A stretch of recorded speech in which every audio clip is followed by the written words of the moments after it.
Hey, everybody, and welcome into a new edition of the Patriots Beat podcast here on the CLNS Media Podcast Network. I am Lazar, joined as always by Alex Barth. And Alex, we finally have a real football game to talk about. I know it's just preseason, but we're both very excited to see the Patriots and the Washington football team take the field. Sidebar, the Washington football team does not roll off the tongue. It is very difficult to say, and they need themselves a nickname. But let's get down to it, because the Patriots will play an actual football game in front of fans in the stands tomorrow for the first time since the 2020 wildcard game against the Tennessee Titans. But more so than just the atmosphere, I think we're also going to see a heavy dosage of rookie quarterback Mac Jones, and that will be fun to see as well. But Alex, how much are you looking forward to not only seeing this team out there, but also having the fans back and having the sort of the atmosphere back at Gillette Stadium? Yeah, it's a long time in the making. I said this to on Toucher and Rich yesterday. This is probably for a number of reasons, probably the most anticipated preseason game in Patriots history. Now, most anticipated preseason game in Patriots history, that's not saying a lot. That's, like saying, I don't know, you were, I can't think of a good one that's not going to piss somebody off, but you get the point. Like, yeah, it sounds a little weird, but it's true. You have the fans coming back. It is the first preseason game in 2 years. You obviously have the quarterback competition. On top of that, I think this is one of the most competitive rosters the Patriots have had at this point in the year, maybe in the Belichick era. I mean, there's a lot of spots. There's a lot of guys fighting for just a few spots. So right. I am very excited. Everybody should be very excited. Don't let anybody tell you otherwise. If they say, how are you getting excited? It's just a preseason game. Don't let anybody tell you that. This is a game absolutely worth getting excited about.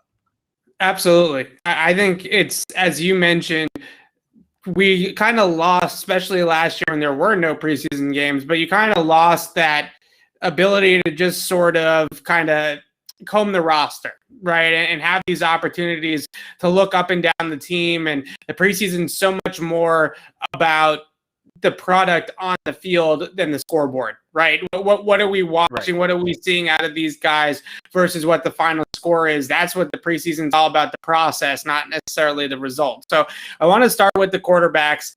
I think that there is a conversation here of who plays for how long and stuff like that as well. Are we expecting to see any Cam Newton on Thursday night? Because clearly that's the guy that if they're going to sit anybody, it's going to be Cam. Yeah, I think that here's my guess, just based off of nothing, is because there are so many new pieces on offense. I think Cam gets a series or two with the starters. Matt comes in after that. He plays the rest of the first quarter, the second quarter, and the first or second drive, the third. I think they're going to want him to get used to going through halftime adjustments, right, and coming back out of the half. And then it will be Brian Hoyer from there. So Brian Hoyer for the final, 18, 20 minutes of the game. The big question to me, maybe the bigger question, is not how the quarterback snaps are divvied up, but how are the rest of the snaps divvied up in relation to the quarterback? So what I'm saying is, right, do the starters come out with Cam Newton, or do they stay on and get a series or two with Mac Jones? I don't think they play all the way to the half with Mac Jones. I think at a certain point you'll see the reserves come in, but do they get any time with Mac? Does Mac get any time with them? How much is it? I think that might be the most important question heading into this game. So Ron Rivera has already said that his starters are playing tomorrow night, at least for a period of time. So if you want to throw Mac out there at the beginning of the game, whether you give Cam a drive or two or not is really irrelevant. If you want to throw Mac out there at the beginning of the game and you want to give him a real chance against the Washington defense, which is going to be, I think, a top 10 defense in the NFL this year, on paper at least, and he's going out there and he's going up against Chase Young and Montez Sweat and all those guys up front on that Washington D line, at least give the guy a chance, right? Like if you send Mac out there with the backup O line and Trey Nixon and Isaiah Zuber and Christian Wilkerson and Matt Lacoste at tight end. No offense to the other 10 guys, but especially with that O-line, the backup offensive line, and this was actually the last point I wanted to get to tonight, has sort of been a train wreck in training camp so far, I would say. And if you're going to put them out there, and like I said, probably the best defensive line in football, or at least one of the best defensive lines in football, that is going to be a bad I just think a bad way of going about it for Mac. I think that Mac has a real chance of taking way too many hits in a preseason game, and same with Cam. If you send them out there unprepared with a backup offensive line. Now, Cam is going to only play with the starting O-line, so I don't think you have to worry about that one too much, but it's going to be interesting to see, because I think a lot of this is going to be dictated on what Ron Rivera does on the other side of the football and what the Washington football team does, because if they're going to throw out that starting D-line out there and the Patriots have this plan to get to Mac early on in the game, they are going to have to make a decision about leaving the starting O-line out there with him or not, because Ron Rivera and his D-line are going to get after the quarterback. You start having guys like R.J. Prince and Corey Cunningham protecting Mac Jones's edges against Chase Young. It's going to be a long night, so you have to almost protect your investment in a way, even in a preseason game. Right. So that's part of, the unknown within the unknown. And you touched on a little bit there. How you play your starters is relevant to what the other team does. So like you said, I don't know that Bill can put the backup offensive line there against Washington's front. That may kind of dictate how he does things. So, but at the same time with the receivers, that can be different as well. So we have to ultimately see what the plan is. And that's another reason this game's so intriguing. Nobody really has any idea. I mean, league-wide, nobody has any idea what this is going to look like with 3 preseason games. Is it going to look like the first 3 used to and then just throw the 4th game out? You obviously have the staggered cuts as well. You're going to have 5 players cut after the first 2 games each. So it might look different. And I don't, nobody knows how, but it might look different. So we're totally, it's going to be a learning experience tomorrow. So now that we've gotten sort of the who's going to play and for how long and stuff out of the way, I think a big question is, what are you looking for, right, out of these 2 quarterbacks?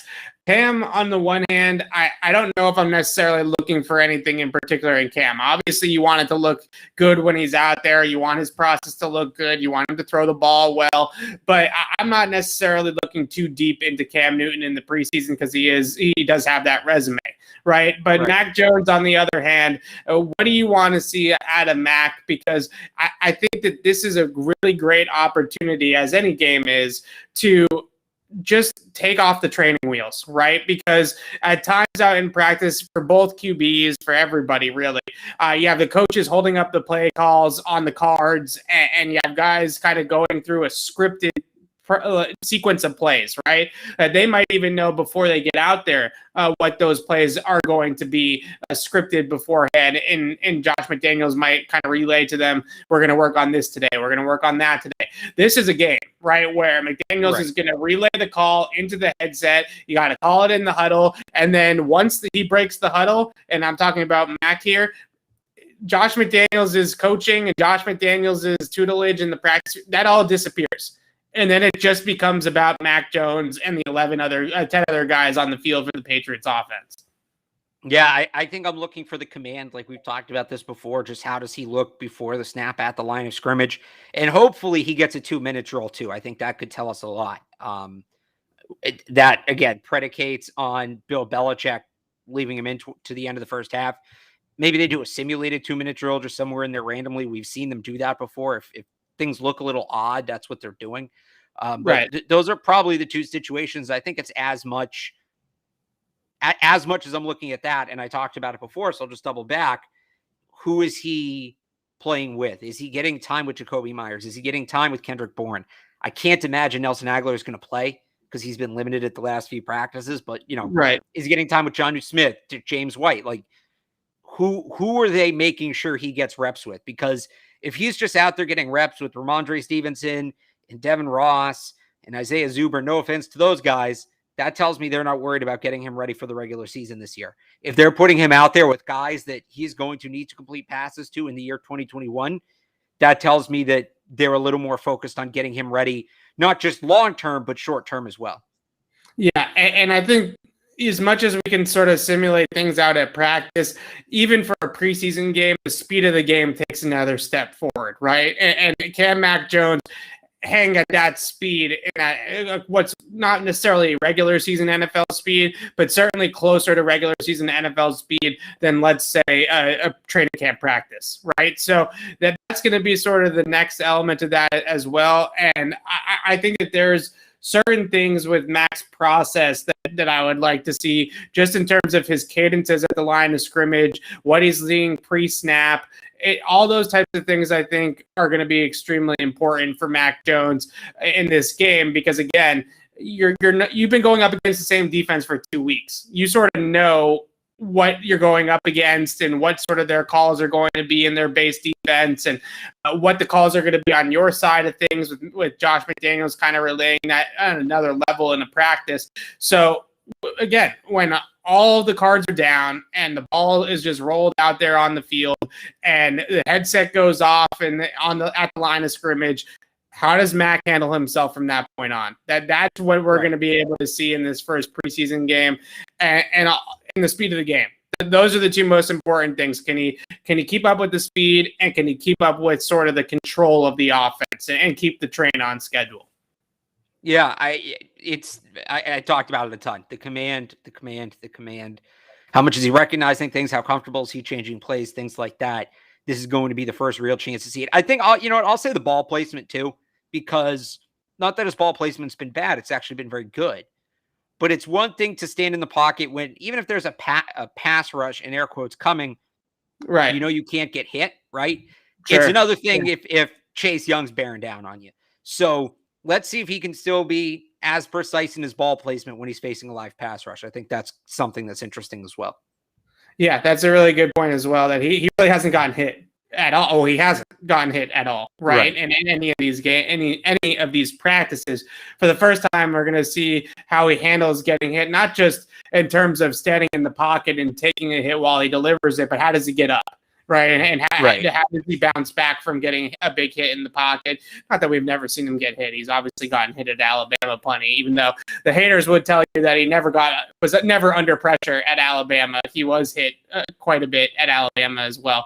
Let's move on from the quarterbacks and talk about the other big storyline of training camp, I would say, and that's N'Keal Harry and the wide receiver position for the Patriots in general.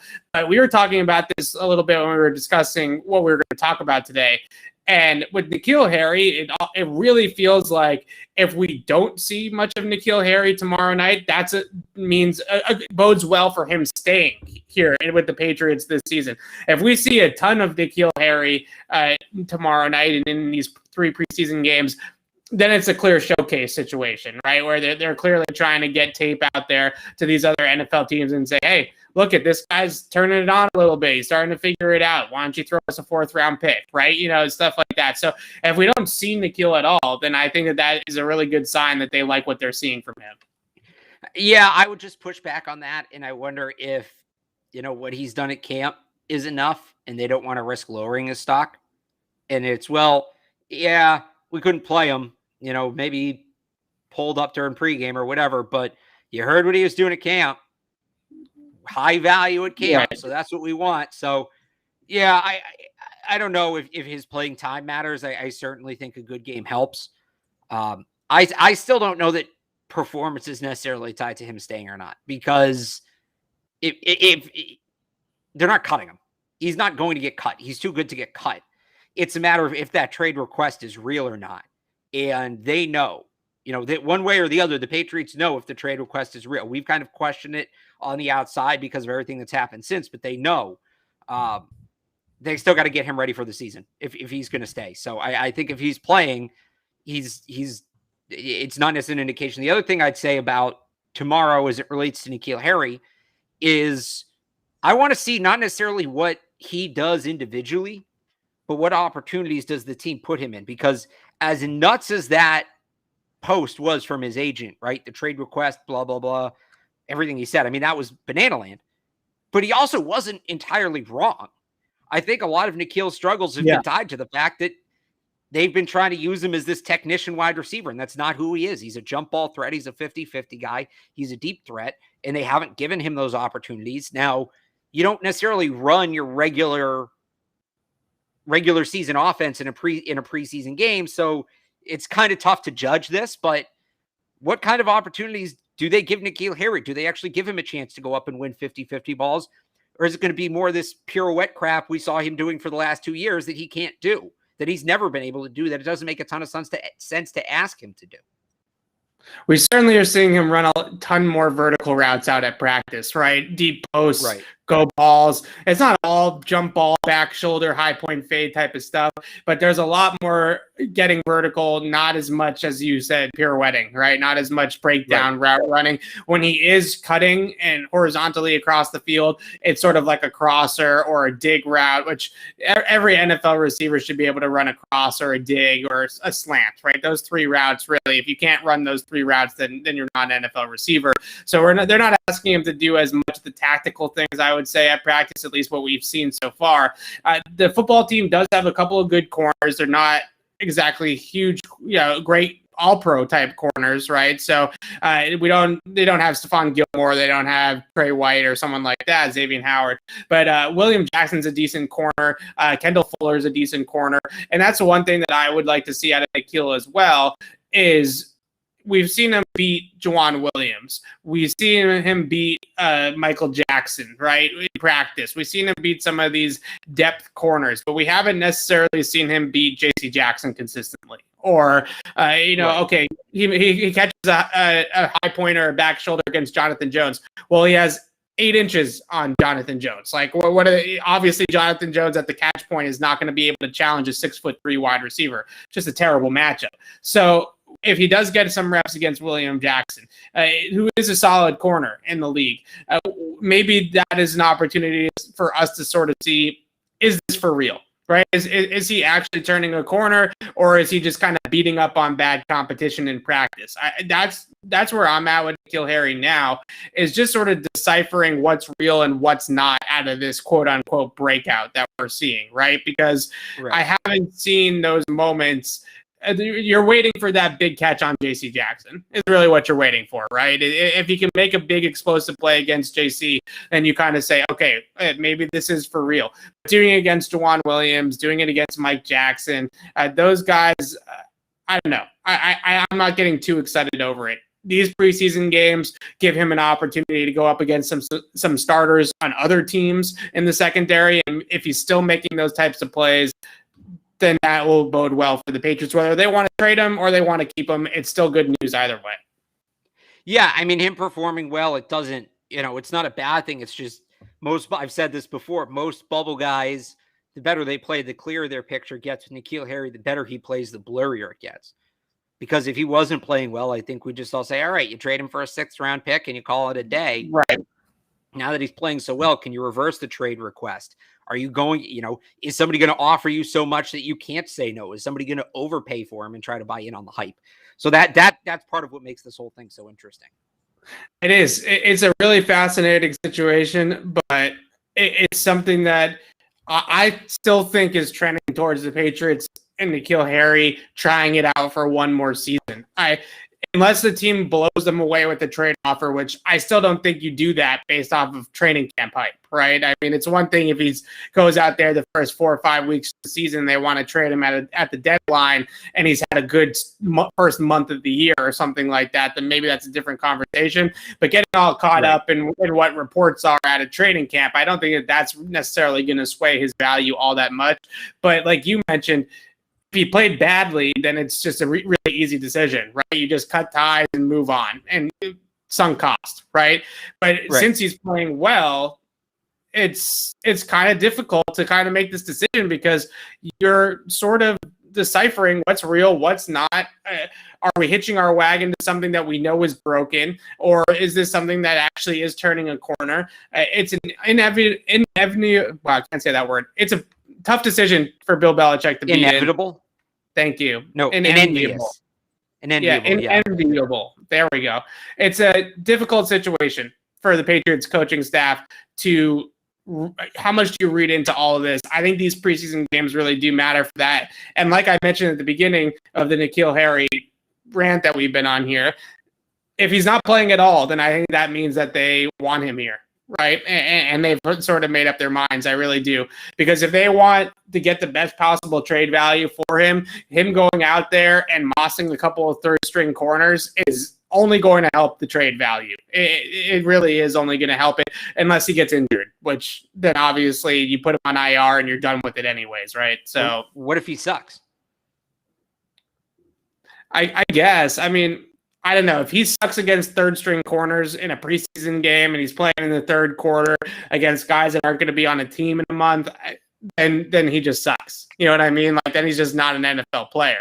If he can't go out there and play really well in this environment, then I don't know if he's ever going to get it in the NFL. So I think that I'm optimistic that he's going to be able to do that. He's been doing it in practice, right? And I'm not trying to pick on.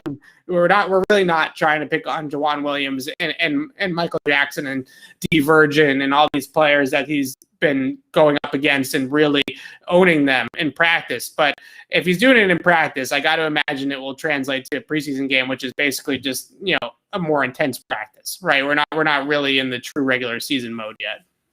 I know. I'm just saying it's not either he plays well or he doesn't play. I'm just saying there's a third option.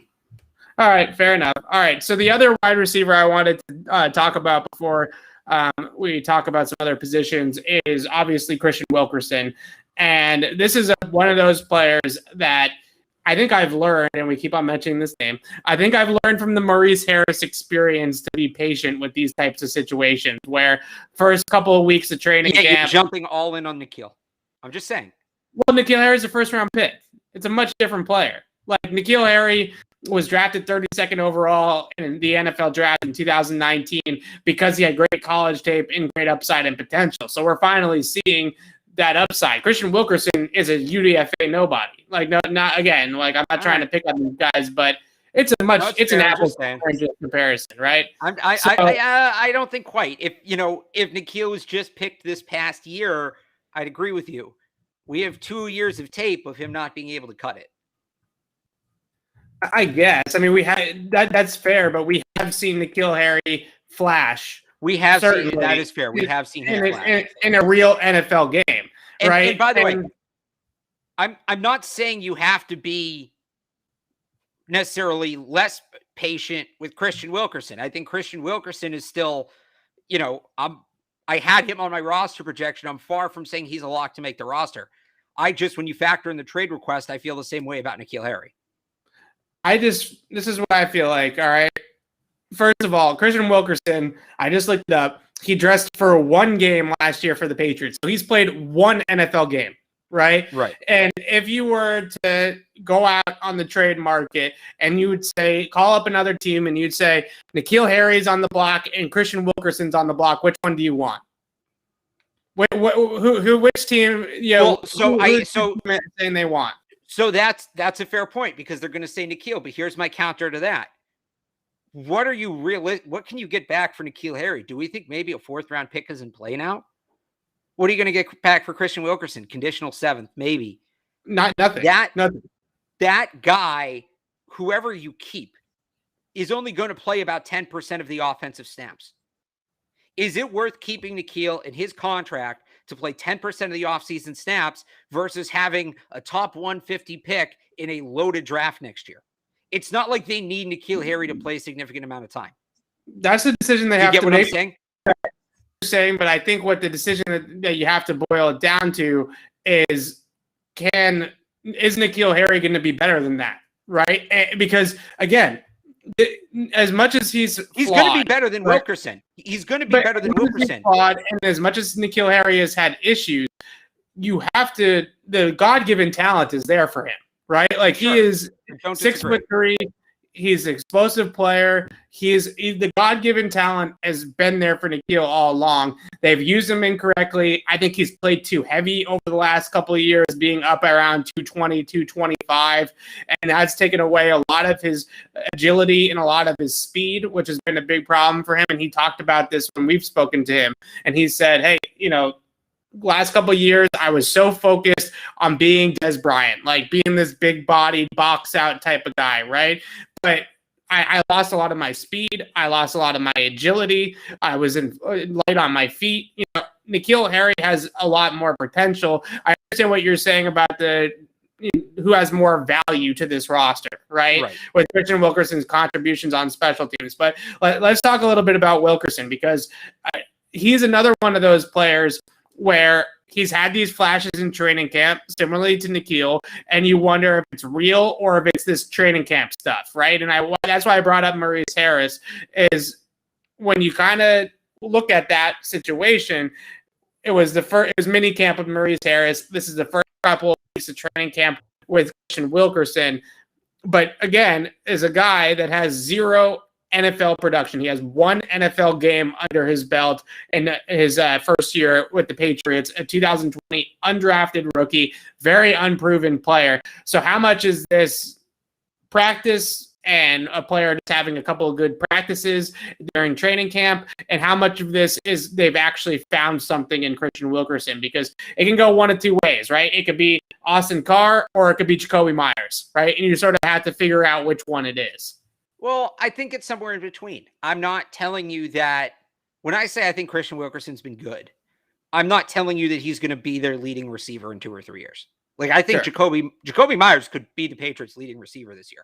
I don't know that he'd be my first pick, but I wouldn't be totally shocked if it happened either, right? I don't know if you disagree with that or not, but I think there's a chance. I don't know that Christian Wilkerson. In terms Wilkerson of your catches, I think Jacoby Myers could lead the team in catches this year. In terms of receptions, right? I don't know that Christian Wilkerson ever gets there, but I think he's capable. I think he can be a depth, like contribute as a depth wide receiver.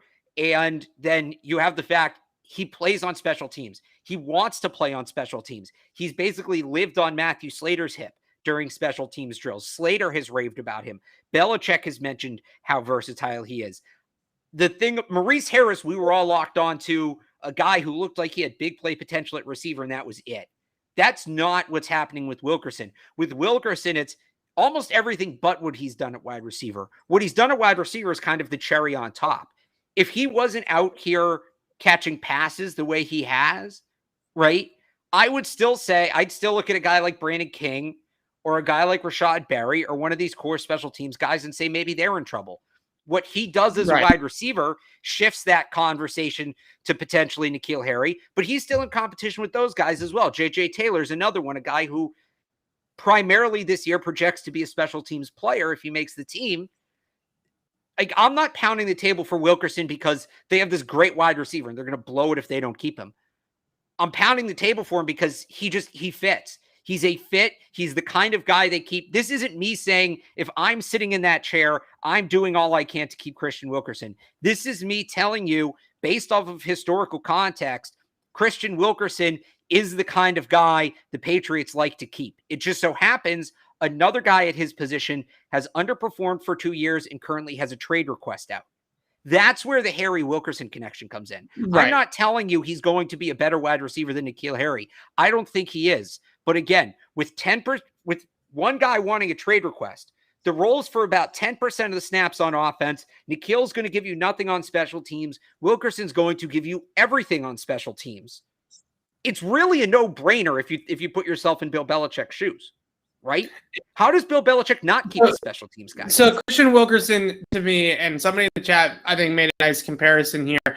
Outside of, he's not returning kicks in practice, right? So outside of that, he is one of those guys that is just doing absolutely everything to make the team, right? And just doing everything that he can possibly do to make the team in terms of special teams, playing at receiver.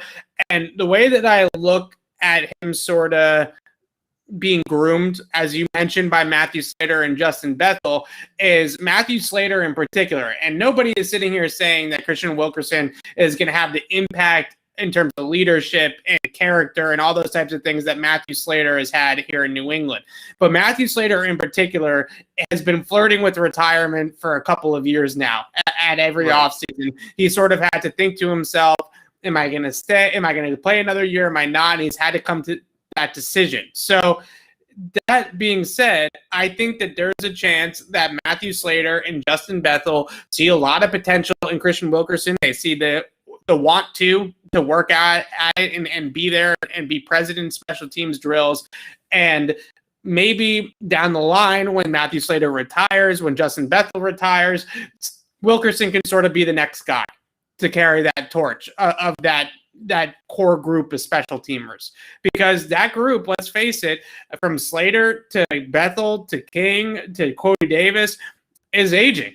It's aging, right? I mean, they have some young guys that I think can play in a kicking game really well. Duggar, certainly, maybe Uche, maybe a player like John Jones is probably going to be here as well. But at the same time, that sort of phase of the game is starting to get older and starting to get long in the tooth. And I think Slater in particular is very, very close to hanging them up. And I think they are trying to look to pass that torch a little bit. And if they believe that Christian Wilkerson is the type of guy that can take that mantle and take that torch, I definitely think that he's going to be on the team, regardless of N'Keal Harry's situation. They might find a way to keep 6 wide receivers at that point, right? That's really how much I think that they care about that sort of thing. Because Matthew Slater has made playing special teams cool and fun in New England. Right? He's made it as a way onto the football team, a way to have a 10-year plus career in the league with the Patriots. They have really kind of hung their hat on Matthew Slater being at the forefront of that. And especially if Matthew Slater makes the Hall of Fame down the road, that's going to be even more. Look at Matthew Slater, right? Maybe you're not going to make it on offense or defense. Our guy's in the Hall of Fame just playing on special teams, right? And I think that's going to be something that if Wilkerson can sell them on that piece of him, I still think he's going to be on the team regardless if they trade N'Keal or not. To answer a question in the chat, who was the Slater before Slater? It was Larry Izzo. Larry Izzo, yeah. I'd agree with that. Again, I think, and maybe I've done this too much, turning it into Wilkerson versus Harry.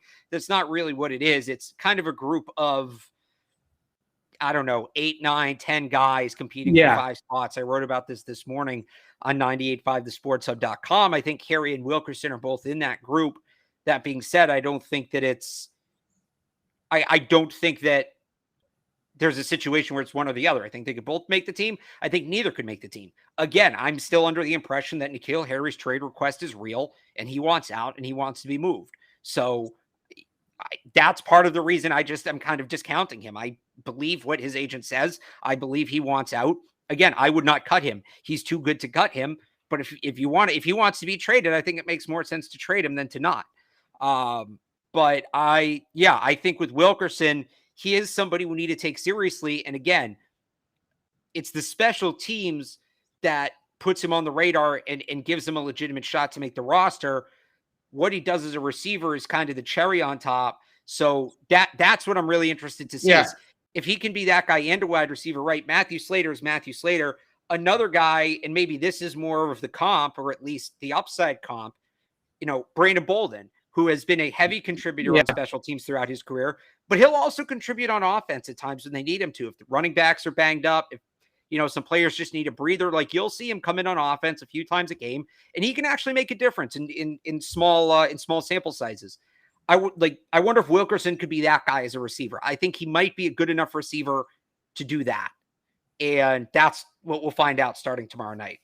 I think that's a great comparison, honestly, because he's not really Gunner, because Gunner returns punts, right? That's Gunner's primary role.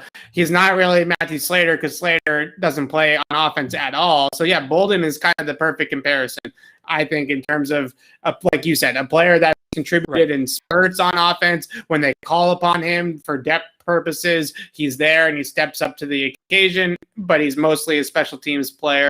So I think that's a really nice way of putting it. And the Patriots have, outside of that 1 year when Miami poached Brandon Bolden post cut down from New England after he got cut by the Patriots, the sort of expectation was that he was going to return to the Patriots right after they got the roster down to 52 players again, and Miami poached him. Bill Belichick has made a point to make sure that he doesn't lose Brandon Bolden again since then. Right. So definitely a player that they have valued a ton. Let's talk about some of these other bubble guys. Can I ask you something about N'Keal real quick? And maybe this is a bigger picture question, but I do want to ask you. You want them to keep him. You think they should keep him. Do you trust them to finally use him right if they keep him? Because I don't. I think if they could have figured it out, they would have done it by now. So I I am optimistic about the usage because I've seen him run, as I said, more of a vertical route tree so far in practice, and certainly being more on the outside. And this was sort of a yin and a yang here, right? The yin was using him correctly. The yang was that N'Keal Harry had to be explosive enough to be used in the way that he was best utilized. And I think what we've seen in training camp so far is that he has gotten faster, especially in that first 8 to 10 yards off the line of scrimmage. He's actually threatening corners now and eating up cushion, and he wasn't necessarily doing that before. So it's hard to turn somebody into a jump ball receiver that takes, you run a 40-yard dash in 4.6, 4.7 seconds. That takes 4.5 seconds to get 40 yards down the field. It's hard to wait that long for a guy to get down there, right? So if you can improve on that and the margins, then hopefully you can actually throw him the ball down the field more. And we have seen that. I think the play, they actually just missed on the throw, Cam and N'Keal did. But the play there, I think it was on in Monday's practice, when he ran by Mike Jackson on a deep post and was open behind the defense. That was the first time that I can sit here and say that N'Keal Harry actually ran by somebody on an NFL field. Right? Like, that's never happened before. If that continuously happens, if that becomes more of a consistent thing, it sets up the whole rest of his abilities, because then he can stop down and catch a back shoulder, or they can throw it up to him on a deep ball like that and let him go up and get it. And they can kind of implement different routes. Maybe he does start to get a little bit of cushion, or have people respect his explosiveness off the line a little bit more, and that opens up those underneath routes. So even if he's not a precise slant or dig route runner, if corners are backpedaling and respecting the deep ball a little bit more, then you don't have to necessarily be Julian Edelman or Keenan Allen or someone like that and break ankles, right? You can just kind of go about it at your pace and still get open. So I'm optimistic that the team is recognizing the way to use him a little bit better, but I'm more optimistic in the fact that N'Keal, it looks a lot faster than he did before. And I think that a lot of that, I think, relates to the weight loss. I really do. I think he was playing too heavy in years past, and now that he's down to, I think you said, around 210 pounds, I think that is exactly where he should be playing. Let's talk about some of these other bubble players. Then I want to talk about some of the rookies that we're going to see for the first time. JJ Taylor, I've sort of talked about this a little bit here on the podcast. I've written about it. Alex, I'm sure you've written about it as well.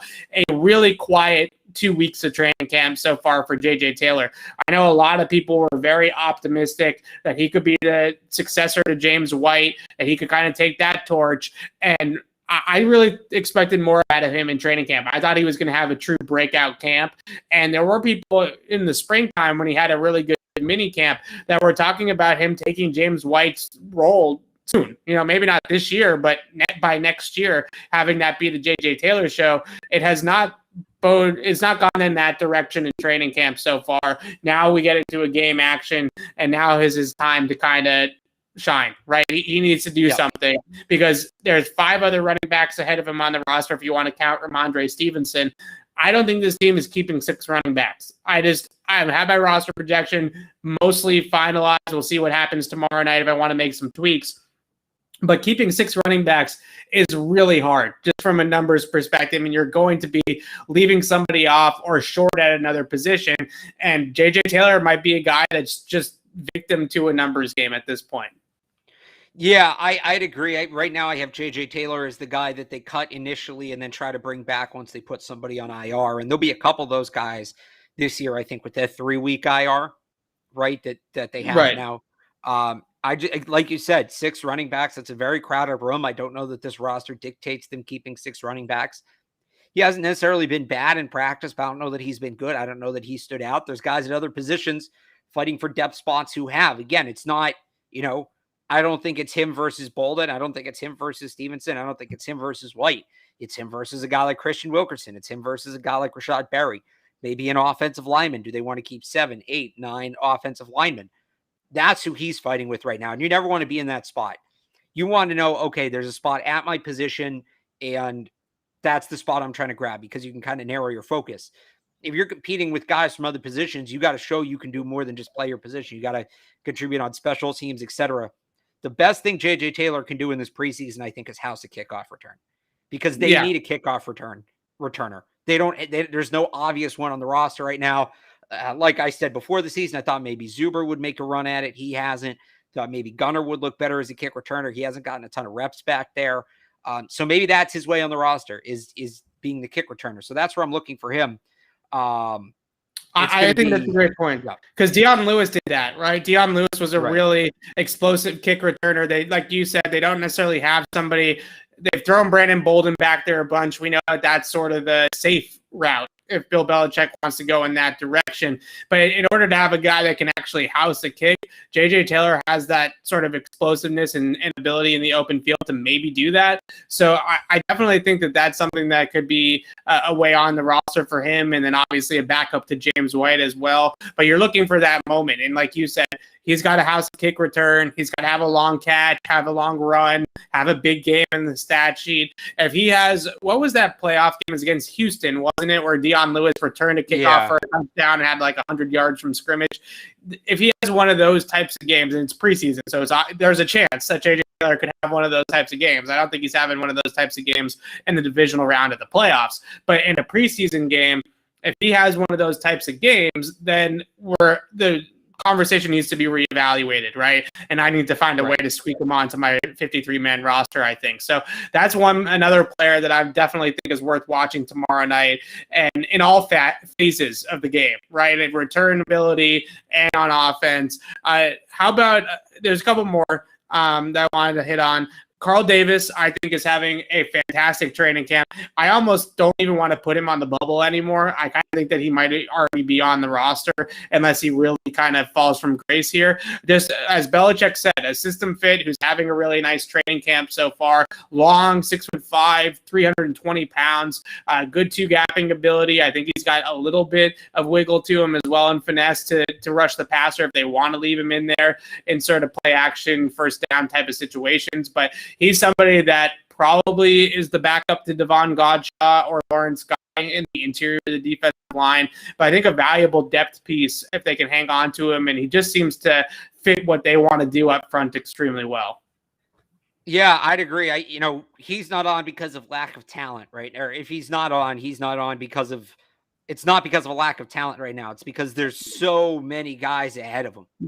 Right. And there's just so much talent overall at that position. So we'll see what happens with him. If Chase Winovich opens up the year on PUP, maybe that's how he gets on the roster.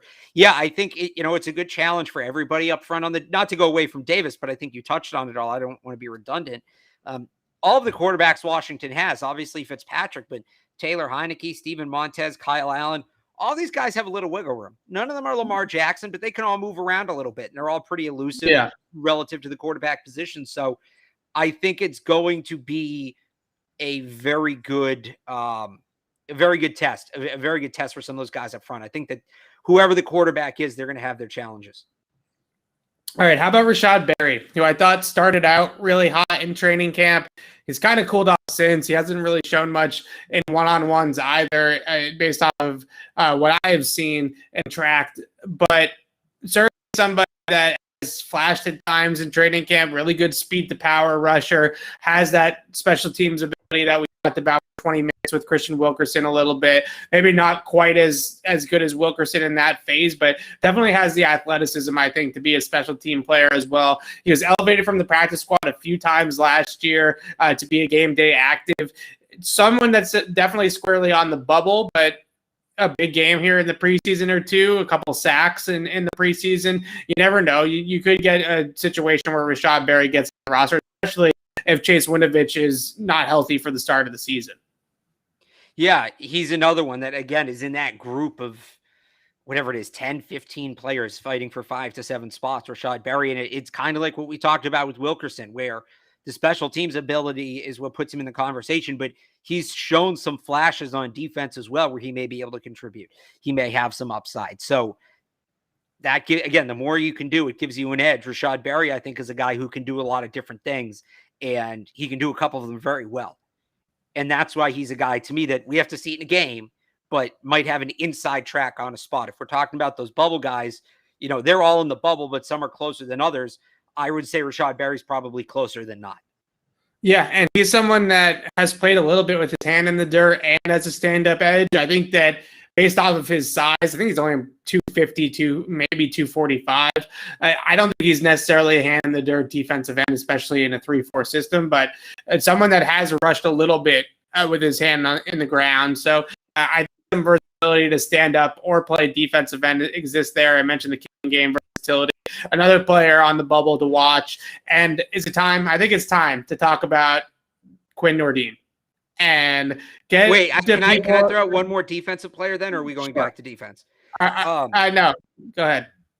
Okay. Is it going to be Harvey Longy? It is going to be Harvey Longy. Yes, it's going to be Harvey Longy, the middle linebacker. I think that with Raekwon McMillan now out, some people in the chat mentioned Terez Hall. He's still on PUP, so we can't account for him yet. There's an opening for that third middle linebacker, right? Sure. Donta Hightower is going to be the number one. I thought maybe Juwan Bentley, there'd be a run at that second spot. He's had a great camp. He was a practice in the scrimmage. I think he's locked into that second spot. But they generally like to keep three of those guys, especially with both Hightower and Bentley having, somewhat of an injury history. And right now, to me, it's between Hall, Longy. Anthony Jennings is probably in the mix, but that's more of a depth thing. He's primarily an outside linebacker, but Harvey Longy should get a ton of playing time tomorrow night, just again, because McMillan's not there. I don't think Hightower plays a ton. I don't think Bentley plays a ton. We're going to see a lot of Harvey Longy, and he's going to have a chance to make some plays. And if he comes up and makes a ton of plays, we're going to talk about maybe keeping an extra middle linebacker over an edge linebacker. And Longy is somebody who can play a ton of special teams as well. So he's somebody, I think, if you want to put him in direct competition with somebody, Rashad Berry is probably that guy. So he has a chance to stand out, a great chance to stand out tomorrow night, a great chance to have his name called a number of times. Just another player to keep an eye on there. We've talked a lot about guys like Wilkerson, Rashad Berry. Harvey Longy played 60% of the snaps last year for the Jets defense and 60% of the snaps for their special teams, right? This is a guy that had 60 combined tackles last year for the Jets. Now, the Jets defense blew. It was terrible, right? But a player that actually has real NFL game production. We're talking a lot about guys that haven't even suited up for an NFL game or have played sparingly just in the kicking game, things like that. Harvey Longy has played legitimate NFL snaps and played well in some of those games, particularly against the Patriots a couple times last year. He played some decent football. So I think that he's certainly somebody that, in a way, has a little bit more clout, a little bit more of a resume than some of these other guys that we've talked about today, and has some sort of actual NFL tape. Watch and see with Harvey Longy. All right, now we can talk about Quinn Nordin and the kicker competition, which I think is extremely legit, right? I think that we're really getting into the territory where it's a real competition, but at the same time, the 14 for 14 in the in-stadium practices is impressive, but it didn't come against a live kick rush. He's had some opportunities in training camp practices outside the stadium to kick without a live rush, but this will be the true test of him kicking in a game situation with all eyes on him, with the pressure and with the full-on kick rush coming in his direction. Yeah, this is Bill Belichick said the other day that he hasn't really been challenged yet, and we'll see if Nick Folk plays. Nick Folk's been banged up. There's not really a lot of analysis in it. He's either going to sink or swim. This is the next test. The ultimate question becomes, Belichick mentioned the conditions. It's going to be hot tomorrow, but that little humidity might make it a little, air's a little thicker. Ball's not going to go quite as far, but especially for Nordin, that shouldn't be a problem. Belichick mentioned he hasn't been tested. And when he says that, he means rain, snow, wind, freezing temperatures. We'll see. So I don't know that Nordin can do enough to win the starting job in camp, if that makes sense, as good as he looks. Then again, if Folk can't go, it's a no-brainer. But he can certainly lose it. He can certainly fall out of contention. So he's either going to hit or miss tomorrow night. I'm excited to see it. And it's more reactionary than predictive with kickers. Yeah, it kind of feels like with Quinn Nordin that it's kind of the evaluation's basically all going to be in the games, right? Like I think he's earned an opportunity in the games in practice, right? He's earned the opportunity to kick some in these preseason games, whether Folk is healthy or not. But the true evaluation of how he handles pressure, how he handles a live situation in terms of the rush, how he handles the pressure of the fans in the stands, and maybe I think Bill Belichick would absolutely love it if they could get him a 17-17 with 3 seconds left in the fourth quarter, and Quinn Ornstein has to hit a game winner, right? Like I think that would be a dream come true for the coaching staff to be able to see him in that kind of moment, and you just can't simulate that kind of pressure in practice. So I really feel like he's earned it to be able to kick in the game tomorrow night and in the next two as well. But now is the time where he's going to have to win the job, right? And that evaluation is really an in-game evaluation. The flip side of that is if they've seen enough that they believe in him, but they don't believe he can take the job this year, they'll bury him so they can get him on the practice squad. Right? If you put him in the games and he's nasty, you're not getting him to the practice squad. Somebody's going to want him. There's less than 32 NFL caliber kickers out there. So somebody's going to grab him. If he doesn't play tomorrow night, honestly, that to me is a sign that they really believe in him. Yeah. If he a couple of other, you're right. A couple of other things here. I wanted to talk about two sort of depth situations, right? We've talked a ton about on the show the cornerback depth, right? Behind Stephon Gilmore and J.C. Jackson on the outside. This is going to be a big game for Juwan Williams and Michael Jackson because I would be really shocked if we see J.C. Jackson for much. If at all tomorrow night, especially you have Gilmore who's nursing the quad injury and trying to come back from that and is unhappy with his contract. You don't want to risk J.C. Jackson in the preseason game, right? You're already thin enough as it is there. So if J.C. Jackson plays more than a series or two, that's too much in my opinion. I don't even think he needs to play at all. So with that being said, Juwan Williams and Michael Jackson are going to play a ton tomorrow night, I would think. And we talked about this a little bit, what was it, yesterday or the day before, that if you just took away draft status and you just took away all the other types of things, of Juwan Williams being the 45th pick in the draft and all that kind of stuff, Michael Jackson has challenged receivers more in camp than Juwan Williams has, and especially the last 3 or 4 practices, I would say Michael Jackson's starting to come on a little bit. Jackson needs to be out on the outside. He needs to be on the boundary. He needs to use the sideline. He needs to be physical at the line of scrimmage because he's not going to win any foot races. But when he is in phase and in position to make a play on the football, he's got pretty decent ball skills down the field. And we've seen that flash a little bit more recently, certainly in the last couple of practices. So I would say that Michael Jackson has slightly outplayed Juwan Williams to this point, but Michael Jackson was not the 45th pick in the draft. So there is some sunken cost there that you have to factor in with Juwan Williams. Yeah, I think it goes back to N'Keal Harry. I think you're putting more stock on that than probably I am, than I think the team will. We talk about this all the time, right? Once you pick the player, I think outside of what it means for the contract, the draft stock goes away. I think they are who they are. And you're at the point in N'Keal Harry and Juwan Williams where the contract's not as relevant when you talk about their standing on the roster. One of those guys has to show up because right now their best option for that third outside corner spot is an external addition. Right. I think their best internal option is Jalen Mills, which is not good. Which is not good for anybody. Right. Right. So, well, I would still argue that overall, they're like, I would rather go to an external option than Jalen Mills at this point. So somebody's got to stand up. I said this on my 98.5 show last night. If Michael Jackson, he's had 3 okay practices. He was great in one of them. He was above average in the other 2. I don't know what that means. If he is building momentum, now's the time you want to do it going into that first preseason game, but he still has a long way to go to convince me that spot is set. Juwan Williams has even longer to go. And the thing again, comparing Williams to Harry, because I think there is some relative comparison there. You mentioned Harry has flashed it. The catch against the Chiefs last year from Stidham, those 2 catches against the Chargers. I don't know that Juwan Williams has flashed it. Maybe he did against Gesicki in week 1. Yeah, week 1 against Mike Gesicki, he had that one pass breakup, which was sort of a moment, right? But not much. And I think Michael Jackson, like I said, has outplayed him a little bit. And Jackson, to me, is kind of like store-brand J.C. Jackson, right? Where he's a physical pressman corner, play him on the perimeter, let him guard go balls and fades and stuff like down the sideline. And when he can be physical, get his hands on people, ride him down the field, he's able to make some pretty good plays at the catch point. That's kind of his MO. But what I've seen from him in practice is anytime he's the difference is with him and JC, amongst a million other things, is JC is a really good off-man corner as well because he's a really good ball hawk, right? So he can sort of read off the man a little bit. Whereas with Michael Jackson, when he plays off-man, he gets blown by because he can't get his hands on anybody. He also struggles when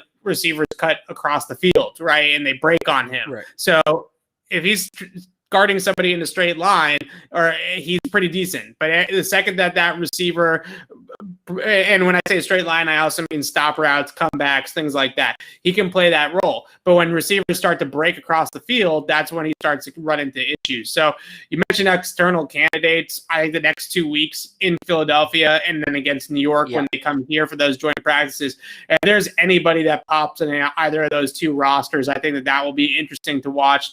The Eagles need quarterback help. So if they have a good corner in camp other than Darius Slay, they're probably not moving him, right? He's probably going to stay put. But maybe the Giants, we'll see what happens with that. The other depth sort of spot that I think is interesting, and this is going a little real deep, I'll admit, is are the Patriots going to keep 7 or 8 offensive linemen? Because I think the top 7 guys, the starting 5, Justin Herron and Ted Karras, are roster locks at this point. I think all 7 of those dudes are making the team. That's a really good top 7. You got a swing tackle in Herron. You got a swing interior lineman that can play all 3 spots in Ted Karras. That's solid depth right there. And then Michael Onwenu can obviously move inside and outside, which is good as well. But that 8th spot, Bill Belichick has typically kept a bunch of offensive linemen. I think last year they might have kept 10. And I think they IR'd somebody. They ended up trading Yeldon Froholt, but they had they waived him. Remember, they tried to get him to the practice squad, and Houston signed him. Okay, so they had at least 8, if not 9, offensive linemen on the roster to start last year. So to say that they're going to go from that point to 7, I think is pushing it a little bit. But I also remember a few years ago, it was Scar's last year here, I think, where they traded for Corey Cunningham, Illuminor, and brought in Russ Boudin right after cutdowns because the depth in camp was just awful, right? The guys in-house were just awful. I sort of feel like that 8th offensive lineman spot, which they probably are going to try to get an extra body there. I don't know if any of these guys have earned it, right? And James Ferentz has probably been the best out of that backup bunch, but he's just a center, right? You're not going to play him anywhere else. So that's a limited player. Will Sherman's the guy that I kind of highlighted in my preview post because he can play guard and tackle, and right now versatility is his best ability. I would say he's gotten smoked in one-on-one drills, and he hasn't played particularly well, but he's a rookie. It's only his 4th padded practice. He really hasn't played any serious snaps yet, so maybe he can turn it around. But this group, Yadni Kajust, Corey Cunningham, Will Sherman, James Ferentz, as I mentioned, Marcus Martin has had okay times at times against the scout team. Does any of these players worth keeping on the roster? I think is something that we're going to learn over the next couple of weeks. Yeah, I mean, I think William Sherman is more of a projection guy. I don't know that he's helping you in 2021, but I do like his upside. And if there's any worry you're going to lose him if you try to get into the scout team, he might be a guy worth keeping. I just, you're not wrong. There's 7 guys who are going to make the team, and it doesn't really feel like anybody else has made a push, but like that's a low number. Teams don't keep any less than 7 offensive linemen. That's the base number around the league. And Bill always talks about how important offensive line depth is. It feels like he's going to find a way to keep 8 or 9 guys. So I have it at 7, or I have it at 8. I had Sherman. I have it at 8, but even 8 feels low. I think Belichick would like to keep 9. Then again, who knows? Because of the practice squad elevation rules, maybe he's okay keeping 7, and he knows he can still get people up on game day. That's kind of why I feel like that happens. If they feel like 7 guys are really the only rosterable talents on this team, then I think they make a trade for an 8th guy. In the Illuminor Corey Cunningham trade, right? And bring somebody else in from another roster to fill out that 8th spot because, as you mentioned, they love having their depth there. I wanted to end the show on this.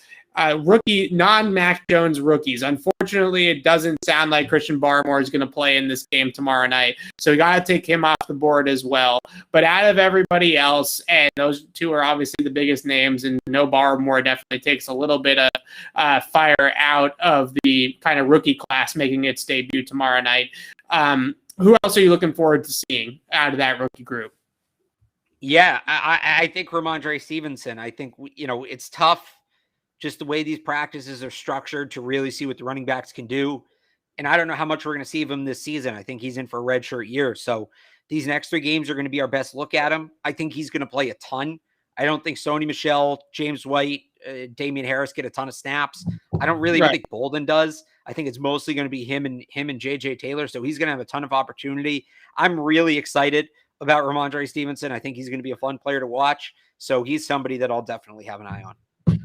All right. I agree with Ramondre Stevenson. That was a good one as well. I'm actually interested to see Nick, not necessarily because I think that he's done anything particularly great in camp so far, but I'm interested to see where they play him because I think he's looked better inside than outside so far in training camp as sort of an underneath slot receiver. He's a little bit quicker and more precise with his routes than I was expecting. So I think that'll be interesting to see where they play him. Ronnie Perkins, another one. I think it's been quiet as well, but is a rookie and changing positions a little bit from going with the hand in the dirt to standing up. So I think he's someone that could flash in these types of atmospheres. And last but not least, I do want to circle back with Mac Jones. We started the show with Mac Jones. We're ending the show with Mac Jones. I don't know if you know where I'm going with this, Alex, but what number is Mac Jones going to come out in tomorrow night? Because he is not going to wear number 50 in an actual NFL game. So is he sticking with 10? Where is he going with the number? Do we want to pick all the Patriots numbers right now, rookie numbers right now? I normally do this. So all right, I got to pull up the roster because I'm pulling up the roster too. Well, Jones is an easy one. He's going to take 10. I would think he's going to take 10. Right. He's reportedly been signing number 10 jerseys at charity events. He was 10 in high school. He was 10 in college. It's not taken unless Bill really wants to throw him for a loop and just test him mentally and say you can't have 10. I think he's taking 10. I think taking 10 also. And we've talked about who you sort of compare Mac Jones to. The Jimmy G comparison is not terrible, just in terms of stylistically and how they play. Both wear number 10. Both worn number 10 for the Patriots. I think it's number 10. Not that the Jimmy thing matters about what number he's going to pick. But all right. I guess we'll probably find out about Barmore's number even if he doesn't play. I think so, yeah. So what number is Christian Barmore wearing? I could see him keeping 51. He was 58 in college. Okay. So he doesn't mind the 50 numbers, which is all sometimes a little weird for defensive linemen, but I don't know. I've been waiting for a rookie to just keep the number they get. I could see Barmore being that guy. Right, so nobody's wearing 51 currently besides Christian Barmore, so he could just keep 51. 58 is Anthony Jennings' number, so he's not going to get 58. The numbers in the 90s are pretty much, guys like, I don't know if some of these guys are going to end up making the team, but the numbers in the 90s. Well, it doesn't matter because they're getting assigned now, so. Right. I think he's allowed to switch, right? Technically, if Oh, that's right. Nikhil was 8, yeah. Yeah, you're like right. If Nick Thurman doesn't make the team and he wants 95, then he could technically switch. But I kind of like him keeping 51 also. I think that's sort of you're right. He wore 58 in college. He likes numbers in the 50s. He can't wear 58, so maybe he does keep 51. What about Ronnie Perkins? I thought we were doing Ramondre Stevenson first. I got to look up his college. Well, Ronnie Perkins is the next draft pick, Alex. Come on. So Ronnie Perkins can't take 7. That's obviously very much taken. Maybe 97 if Bill Murray doesn't make the team. I feel like that second number. Hang on, you go first. I got to look something up here. So 55 is Uche, right? So he's got that number. Obviously, 54 is Hightower. 53 is Van Noy. So he might just keep 52 also. That's a linebacker number, right? Why Well, change no, because 52 is Akeem Spence. Okay, but I don't think Akeem Spence is making the team. Well, we're talking about for tomorrow night. We're talking tomorrow about tomorrow night. Fair enough. This is tough. It's tough for him to find a number for tomorrow night. Actually, he could. 77's taken. Right, 77. I think he might just stick with 52. Okay. I was projecting for tomorrow night, but I could see him taking 52. Oh, okay, right. All right. I keep on forgetting about freaking Akeem Spence. Right. Because like all the numbers in the 90s are taken. Most of the numbers in the 50s are taken. So maybe he goes with a number in the 40s, which would be gross, but he could go with something like... He might have to. So right. He might go with 40. 40 is straight 40's up 40. Retired. 40's retired. Oh. Yep. Shows what I know about Patriots history. So he might have to take a temporary number. Yeah. He can't take any of these. Yeah, this is a tough one. Number. Yeah, his is going to be weird. I have a really good one for Ramondre Stevenson, though. How many viewers? All right, give me Ramondre Stevenson. 3. 3. Why he was 3 in high school. Okay. And if they're giving out 4, I don't think they'd hesitate to give out 3. I think Ramondre Stevenson takes number 3. Yeah, he was 29 in college. That's taken by Bethel. Maybe 9. Do they have a number 9? They do. It's Matt Judon. He can't take 9. I'm going to go 3 for Ramondre. Okay, Stevenson. I like 3 because 3. I mean, they're not going to retire Stephen Gostkowski's number. He's obviously going to be in the Patriots Hall of Fame, but they're not going to retire his number. So 3 is possible. So I like running. I don't mind. I like running back numbers in the 20s. I think 20s is what looks the best for running backs. But the only number that's not taken currently is 20, and maybe that's retired. I don't know. That's Gino Cappelletti. Yep. Okay, so I guess I'll stick with your answer and go 3. You're better at this than me. And it seems like everybody in the 20s. I mean, these are all guys who are going to make the team. Right. These are all right. Yeah, they're all wrong. Okay. Maybe 30. 30 is a cool running back number, especially for 30 is a cool one. 30 is a cool one. What number was Corey Dillon? He was 28, wasn't he? 28. Corey Dillon was 28. Yeah. Oh, 30 is Adrian Colbert at the moment. So that could 30. Be open. Yeah. He could take 34. Shades of Shane Vereen. Interesting. Yeah, I would. Yeah. That's not. Honestly, I could see Ronnie Perkins taking 34 because he was number 7. 3 plus 4 is 7. Okay. Yeah, 34 could be, I think, either got one of those guys. All right, 5th round, obviously Cam McGrone's not playing in this game. So I guess Will Sherman, the Shermanator, is up next here. I'm not going to do offensive line. Who knows? I think they're all taken. He can wear 70 unless it's retired. He can also wear 73. I don't believe 70 is retired. 73 is retired. 78, 79 also. One of those is retired. I forget which one. 73, 78, and 79. They're all retired. John Hanna, Bruce Armstrong, Jim Lee Hunt. So maybe 70? Maybe 70. 70 is in play. Yep. Okay. I think probably 70. And last but not least, Ernie Adams' guy, Trey Nixon. What number is he wearing? Is there anything left in the 80s? 82. I'm just going to go 82 because I think it's the only number left he can take. Yeah. Assuming 87 is pseudo-retired. Oh my gosh! Imagine if Trey Nixon comes out in 87 jersey. Because assuming Mac takes 10, 11 and 12 are pseudo-retired. Yeah, he'd have to go. Technically, wide receivers now can wear 20s, 30s, and 40s, but he's not going to do that. So it's 82. That's or I could take 89, right? I don't think 89 is taken by 89 anybody. Is retired. Bob D. Okay. How do you know all this? Jesus. The only ones I didn't can never remember the ones in the 70s. I know the 3 guys, but I can never remember the 3 numbers. It's Gino Cappelletti 20, Mike Haynes 40, Steve Nelson 57. 56 is retired. Nobody wears it, but it's not technically retired, which is odd. That's Andre Tippett. John Hanna 73, Bruce Armstrong 78, Jim Lee Hunt 79. They should retire 56. That's wrong that they haven't. I don't know if there's a reason why they haven't, but Devon Godshaw said he wanted it. He didn't get it. So I'm assuming it's basically retired. Right. And in the chat, Mike, 17 is Christian Wilkerson, which does not bode well for Christian Wilkerson and his future with the Patriots. Now a safety could wear that. So yeah, we also forgot about Quinn Nordine. He's going to get. I thought we were saving him for last. I didn't forget about Quinn Nordine. I don't know what number he's going to take. I mean, I guess if. Oh, you know what? Stevenson may not get 3 because I think it's Nordine can only wear between 1 and 19. Right. They're probably going to have to give him 3. Great. Damn, Stevenson would have looked cool in 3 too. That's a bummer. I think Stevenson. Unless they give him some holdover number. I think Stevenson's 34. And that's tough. That's wearing 3 if you're Quinn Nordine, regardless of anything. I'm a superstitious guy sometimes when it comes to this kind of stuff, and that's big shoes to fill as a kicker to wear number 3 for the Patriots. That would be mean. It's not quite as big as wearing number 4 for the Patriots, but it's pretty close. What is? They I guess they could still double up technically, because you can double up during the preseason. So okay, all right. Well, maybe they double up, and then once the roster thins out, when they cut down to 53, I'm gonna tweet all this out later, though. I'm looking forward to this. This is me as well. Well, the big one's Mac, and I definitely think Mac is going to take 10. I think we know that. I think also Stevenson's kind of a big one too.